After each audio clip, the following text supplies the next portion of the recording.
पिपलोदा नगर में झाला चौराहा पर हुई दर्दनाक घटना में लोहारी निवासी 60 वर्षीय वृद्ध और मंदसौर खानपुरा निवासी 11 वर्षीय बालिका की मौत हो गई।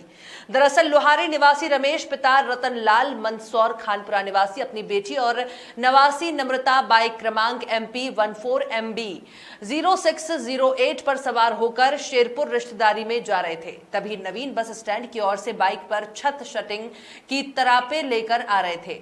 बाइक सवार ने उनकी बाइक को आगे से टक्कर मार दी, जिससे वृद्ध रमेश और नम्रता को गंभीर रूप से घायल हो गए।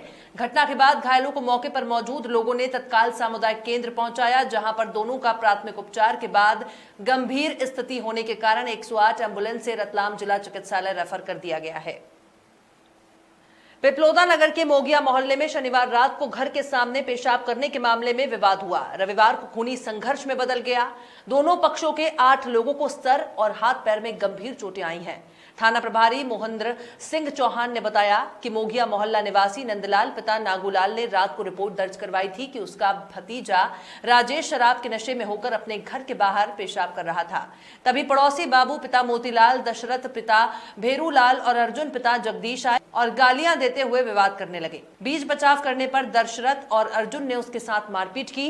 इससे उसके हाथ और मुंह पर चोट लगी है। फरियादी की रिपोर्ट पर अर्जुन और दशरथ के विरुद्ध गाली गलौज, मारपीट और जान से मारने की धमकी देने का प्रकरण दर्ज किया गया है। इसके बाद रविवार को दोनों पक्षों में फिर से विवाद हुआ, जिसमें एक पक्ष के राजेश पिता दशरथ, नागूलाल पिता रघुनाथ, नंदराम पिता नागूलाल और दशरथ पिता नागूलाल को सर और हाथ पैर में चोटें आई हैं। विवाद हुआ। विवाद में दोनों पक्षों के कितने लोग घायल हुए हैं और क्या स्थिति है अभी सर? सुबह पिपलोदा से कुछ लोग मार्केट के शिकायत लेकर हमारे अस्पताल में आए हैं और एक पार्टी के पास 4 लोग हैं और दूसरी पार्टी के भी 4 से 5 लोग हैं। कुछ लोगों को गंभीर चोटें आई हैं, कुछ लोगों को सामान्य चोटें आई हैं। गंभीर चोट वाले को कोई रेफर वगैरह किया गया? प्राथमिक उपचार किया? एक को हाथ में फ्रैक्चर की संभावना है, उसको हम रेफर कर रहे हैं, बाकी का उपचार यही हो जाएगा। किसको फ्रैक्चर है, क्या नाम है उसका? नागूलाल जी पिता रघुनाथ जी है, उनको हाथ में फ्रैक्चर है, तो उन्हें रेफर करना पड़ रहा है। आपका नाम और पद? मेरा नाम डॉक्टर योगेंद्र सिंह, BMO पिपलोदा। ग्राम पंचायत केलवारा खुर्द के द्वारा स्वच्छता अभियान के तहत विभिन्न वार्डों में विशेष रूप से सफाई की गई, जिसमें मुख्य रूप से सरपंच माधुरी भूषण पाठक सहित पंच आशीष दुबे, संतोष नीखरा, सपना श्यामलाल, अनुज बर्मन, अभिषेक बर्मन, राज आदिवासी, मोंटी दुबे, माधव यादव, ऋषि पाठक, राजू चौधरी, अजय बर्मन सभी ने अपनी भागीदारी निभाई। आज के कोरोना काल में सफाई की आवश्यकता बेहद आवश्यक कार्य है, जिससे गंदगी और मच्छरों के जमा होने का खतरा ना हो और संक्रमण से बचाव भी किया जा सके। इन्हीं सब बातों का ध्यान रखते हुए केलवारा खुर्द के ग्राम पंचायत ने सफाई अभियान की शुरुआत की है, जिसमें सरपंच माधुरी भूरा पाठक, ग्राम पंचायत के पंच सहित अन्य ग्रामीण नवयुवकों ने अपनी हिस्सेदारी निभाई। ये एक अच्छी शुरुआत है, जिससे कोरोना संक्रमण और अन्य बीमारियों से बचाव भी किया जा सकेगा। ग्राम खमरिया नंबर 1 तहसील रीठी जिला कटनी में डोल महोत्सव का आयोजन किया गया। ये कार्यक्रम महालक्ष्मी पर्व के साथ प्रारंभ होता है, जो अश्विन मास की तृतीय तिथि को विसर्जन होता है, जिसके अंतर्गत ग्राम की डोल महोत्सव समिति के ऊर्जावान नवयुवक और बाल कलाकारों द्वारा विभिन्न झांकियां तैयार कर प्रदर्शित की जाती हैं, जिसमें सर्वप्रथम भगवान अपने रथ में सवार होकर गरुड़ की सवारी कर जल विहार की क्रीड़ा करते हैं और साथ ही बाल कलाकारों द्वारा विशाल तालाब के अंदर कलम में भगवान ब्रह्मा की उत्पत्ति की कथा लाइव की जाती है। इसके बाद बाल कलाकारों द्वारा ग्वाल बाल यमुना नदी के किनारे गेंद खेल खेलते हुए जब गेंद यमुना में चली जाती है तो फिर उसमें विशैले कालिया नाग का मर्दन कर भगवान बांसुरी बजाने की भी लीला का वर्णन किया जाता है। इसके बाद कौरव और पांडवों द्वारा खेल खेला जाता है, जिसमें पांडव पराजित होकर सब हार जाते हैं और इसके बाद द्रौपदी की भी बाजी लगाकर हार जाते हैं। फिर कौरवों की ओर से दुश्मन द्वारा द्रौपदी के चीरहरण का भव्य कार्यक्रम भी दिखाया जाता है। टीकमगढ़ जतारा ग्राम मुहारा गांव के पास की घटना है, जहां पर आरोपी आरक्षक कैलाश गौतमपति ने अपनी पत्नी की हत्या की और उसको एक्सीडेंट होना बताया, लेकिन जब पुलिस ने घटनास्थल का जायजा लिया तो सच्चाई सामने आई। जब इसके बाद आरोपी पति से पूछताछ की गई तो उसने बताया कि पत्नी का चाल चलन सही नहीं था, इसलिए ये कदम उठाया। लेकिन जब पुलिस ने बारीकी से जांच की तो पति ने स्वीकार किया कि मेरा सीमा नाम की लड़की से अवैध संबंध है।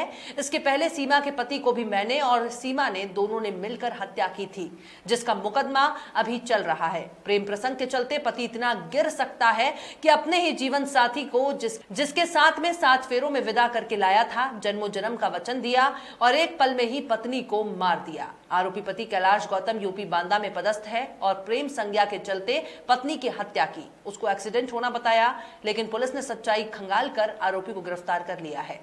21/9/2020 को डायल 100 को सुबह 5 बजे सूचना प्राप्त हुई कि जतारा लिधौरा मार्ग के बीच मोहारा ग्राम के पास शमशान घाट के पास एक ओरा कंपनी की 4 व्हीलर गाड़ी ढलान के पास खड़ी हुई है और उसका एक गेट खुला हुआ है, सामने के कांच में टूटा हुआ है और एक लड़की औरत जो करीब 25-30 साल के बीच में होगी, वह मृत अवस्था में वहाँ पड़ी हुई है एवं उसका पति भी वहाँ बैठा हुआ है। इस सूचना में डायल 100 मौके पर पहुँची और थाना प्रभारी जतारा हिमांशु चौबे, रवि कुशवाहा, अजय प्रताप सिंह की एक टीम वहाँ पर रवाना हुई। उसके पश्चात मुझे वहाँ सूचना दी गई, मैं भी रवाना हुआ और जब वहाँ पर हम लोगों ने तस्दीक की, साथ संकलन किए तो पता चला कि जो मृतिका के चोट थी इस तरफ और जो अपनी गाड़ी की तरफ वो लेटी हुई थी वो दूसरी तरफ लेटी हुई थी, तो उसको दूसरी तरफ किसी पत्थर से चोट आई थी और उसकी जीभ भी बाहर निकली हुई थी, मतलब उसमें कुछ स्ट्रैंगुलेशन या थ्रोटलिंग हुई थी। तो इसमें हम लोगों ने और तस्दीक की, वहाँ से साथ संकलन किए तो पता चला कि उसका जो पति है इसमें संदिग्ध पाएगा। उससे हम लोगों ने कड़ाई से जब पूछताछ की तो उसने स्वीकार किया कि मेरे द्वारा पत्नी की हत्या की गई। इसमें उसने जो घटनाक्रम बताया वह है रात के करीब 2 बजे छिपरी से निकला और छिपरी वह कासदेव मंदिर में पथरी की इलाज के लिए गए थे और जब वह निकला तो उसने अपनी पत्नी के सिर पर पत्थर मारा 1.5 किलोमीटर पहले घटनास्थल से और उसके पश्चात उसका गला घोटा और उसके बाद इसने इस घटनाक्रम को एक्सीडेंट में बदलने के लिए गाड़ी की तोड़फोड़ की और अपनी पत्नी को बगल में डाल दिया। और जब इसका कारण पूछा गया तो बताया गया आरोपी द्वारा कि इसका अवैध संबंध एक व्यक्ति से था, लेकिन जब हम लोगों ने तस्दीक की तो लड़के का ही एक अवैध संबंध एक सीमा नाम की लड़की से था जो बिल्लोर थाने की है, कानपुर की, उससे अवैध संबंध था और इन दोनों ने मिलकर, सीमा और आरोपी ने मिलकर उसके पति की हत्या कर दी थी 2018 में और उस पर मेहरौनी थाना में FIR दर्ज है, अपराध क्रमांक 1336/18 और 302/201 भादवी में पंजीबद्ध किया गया था। इसमें वह जमानत पे आए थे। इसके पश्चात अब घटनाक्रम में इन्होंने उस सीमा अहरवाल से अपना संबंध चलाने के लिए अपनी पत्नी की हत्या की है। आरोपी जो है उसका नाम है कैलाश अहरवाल, जो वर्तमान में आरक्षक के पद पर पुलिस लाइन बांदा उत्तर प्रदेश में पदस्थ है। इस पूरे घटनाक्रम में महत्वपूर्ण भूमिका TI Himanshu Chaubey, sub inspector Ajay Pratap, Ravi Kushwaha, आरक्षक भूपेंद्र, इन लोगों की बहुत भूमिका रही है। साथ संकलन और ये तथ्यों को निकालने में बहुत महत्वपूर्ण भूमिका रही है। सागर इंडियन प्रीमियर लीग 2020 का शुभारंभ हुए अभी 2 ही दिन हुए हैं कि सटोरियों ने अपना काला कारोबार शुरू कर दिया है। रविवार की रात मकरोनिया पुलिस ने क्षेत्र की एक नामचीन होटल पर दबिश देकर 2 सटोरियों को रंगे हाथों हिरासत में लिया, जिनके पास से पुलिस को 4 मोबाइल फोन और लगभग 58,000 रुपए नगद और एक 4 पहिया वाहन बरामद किया है।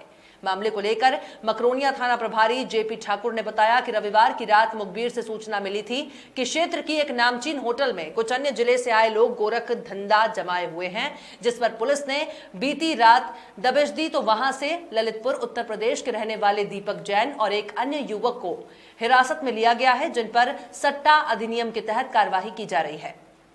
रात को मुखबिर द्वारा सूचना मिली थी कि ये बराड़ाई होटल के रूम नंबर 304 में 2 लड़के रुके हुए हैं जो IPL सट्टा चलाने की उनकी सूचना मिली थी। सूचना पर SI मानस द्विवेदी और पुलिस स्टाफ के द्वारा हमारे साथियों के साथ में जाकर के तस्दीक की गई थी। तो उस पर 2 व्यक्ति इस कमरे में मिले थे, दीपक जैन ललितपुर का और दूसरा साथी उसका अजय कुमार ललितपुर के हैं, उन्होंने नाम बताया पूछताछ को और उनके पास से पूछताछ करने पर तलाशी लेने पर उनके पास 4 मोबाइल और कुछ डायरियाँ और इसके पास नगद 58,000 रुपये जब्त किए गए हैं। इनसे पूछताछ पर ये IPL क्रिकेट मैच का सट्टा लगा करके लोगों से पैसे लेते हैं और उनको झांसा दे करके पैसे वसूलते हैं। जो सट्टा खिलाते पकड़े गए हैं उनके कब्जे से विधिवत जब्ती कार्रवाई की गई। आरोपियों के करते 4 का सट्टा एक्ट और जो झांसा देकर के सट्टा खिलाते थे तो उनको 420 IPC के तहत सर एक गाड़ी भी बरामद हुई है सुनने में। गिरफ्तारी उनकी न्यूनतम तो गिरफ्तारी जब्ती की गई है, उनको न्यूनतम किया जा रहा है और इससे संबंधित और विवेचना की जा रही है। पकड़ के आकर विवेचना में लिया जाएगा। बांद्री स्थानीय थाना परिसर में थाना प्रभारी अनूप सिंह की अध्यक्षता में शांति समिति की बैठक संपन्न हुई। इसमें कई महत्वपूर्ण निर्णय लिए गए। खासतौर पर आगामी त्योहार को शांति और भाईचारे के साथ मनाने पर जोर दिया गया। बैठक में त्योहार के दौरान साफ सफाई का विशेष ध्यान रखने के लिए कहा गया। पुलिस ने बैठक के माध्यम से उपद्रव मचाने वालों को चेतावनी देते हुए कहा कि किसी भी हाल में बदमाशों को छोड़ा नहीं जाएगा। बांद्री के सभी गणमान्य नागरिकों ने अपनी अपनी बात रखी, जिसमें बांद्री नगर अध्यक्ष देशराज सिंह, उपाध्यक्ष देवी सिंह कुशवाहा, सुरेंद्र सिंह लोधी, भाजपा मंडल अध्यक्ष नारायण सिंह, मंत्री प्रतिनिधि केसरी सिंह, सांसद प्रतिनिधि राजाराम, पूर्व जिला पंचायत सदस्य पप्पू यादव, पूर्व सरपंच विश्वनाथ सिंह लोधी, राजू अहिरवार और सभी गणमान्य नागरिक और समस्त पुलिस स्टाफ उपस्थित रहा। प्रदेश के मुख्यमंत्री शिवराज सिंह चौहान द्वारा विगत दिनों फसल बीमा 2019 का 25% मुआवजा वितरित किया गया, लेकिन ग्राम पंचायत सेवरिया के किसानों को इसका लाभ नहीं मिला। किसानों का कहना है कि पटवारी द्वारा किसी प्रकार का सर्वे नहीं किया गया। साथ ही वर्ष 2019 के बीमा की राशि बीमा कंपनी से मिलीभगत कर हड़प ली। इसी के विरोध में ग्राम पंचायत सेवरिया के किसानों द्वारा कलेक्ट्रेट के बाहर ज्ञापन दिया गया और चक्का जाम कर दिया गया। किसानों का कहना है कि जब तक कलेक्टर हमारी मांगे नहीं मानेंगे और पटवारी के ऊपर कार्रवाई नहीं करेंगे, हम यहां से धरना प्रदर्शन बंद नहीं करेंगे। काफी समय बाद कलेक्टर गोपाल चंद्र डांड आए और किसानों को आश्वासन दिया और चक्का जाम समाप्त करवाया। 2019 में जो सर्वे किया गया था, किसानों का ये कहना था कि सर्वे गलत हुआ है और हमारी आनावारी ज़्यादा बता दी, इसलिए इनको बीमा का लाभ नहीं मिला है। 2019 के बारे में हम जांच कर रहे हैं। चूंकि पटवारी इसलिए उसको अटैच कर दिया और उसके पड़ोस वाले पटवारी को चार्ज देगा ताकि 2020 की आनावारी प्रॉपर्ली और ठीक हो जाए। आरोप भी लगा रहे कि 2 घंटे तक आपने वेट करा। मीटिंग कर रहा था, मीटिंग में था और के खिलाफ क्या कार्रवाई की? खत्म होते ही मैं बाहर आ गया। सर पटवारी के खिलाफ भी कुछ इन्होंने अटैचमेंट कर दिया और 2-3 दिन में उसकी जांच करके उस पर यदि वो गलत कार्य किया उसने और उसने वो गाँव में नहीं गया बिना पूरे जिले भर से इसी तरह की शिकायतें आ रही है। गाँव का ही अभी तक मुझे पता लगा है। यदि दूसरे गाँव का होगा तो वहाँ भी जांच करेंगे, लेकिन ये 2019 का मैटर है।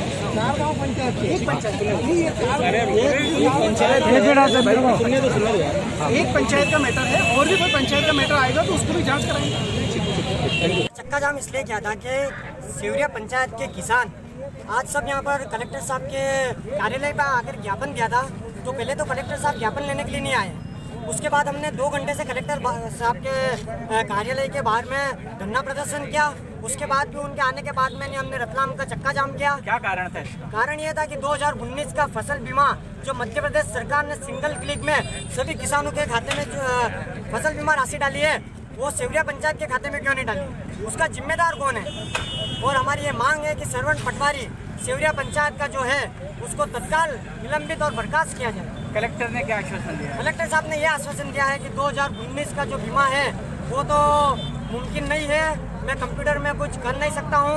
उन्होंने कहा 2020 का फसल बीमा जो है उसके लिए मैं निराकरण पे आऊँगा और जांच करूँगा। पटवारी बोले